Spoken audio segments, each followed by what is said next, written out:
Now it's my favorite time, quiz time. Quiz time. So here's questions from last week. Let's see how you did. The first question is, why is getting buy-in crucial? Well, because without buy-in, you don't have a common cause, and everyone will take actions in their own best interests and not necessarily towards the common cause, and the actions can be at cross purposes. And that doesn't make things happen very easily. No, it doesn't. Next question is, what do you do when facing uncertainty? Well, we talked about risk versus uncertainty. Risk we can put numbers on and assign probabilities to. Uncertainty is just something we have no idea how to assess the risks of. So if you find yourself in uncertainty, get out of the way if you possibly can. And next one is, how do you minimize losses when making wrong decisions?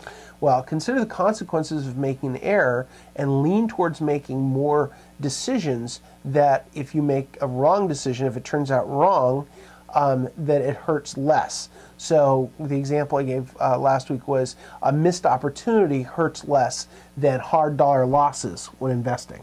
So that's certain. That's right. So we want to minimize at the most losses possible, even at the expense of having a few more missed opportunities. Okay.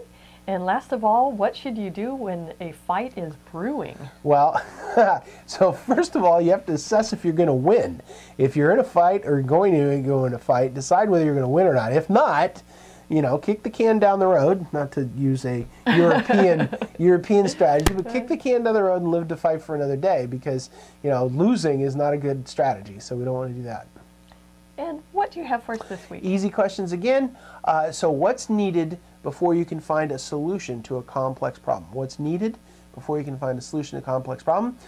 How much research is needed to make a good decision? We talked about that just a little bit. That might be more difficult. How can inflation be good? What's the good side of inflation? And stay tuned for this one. What should you consider regarding an IPO? So we'll talk about IPOs coming up, so stay tuned.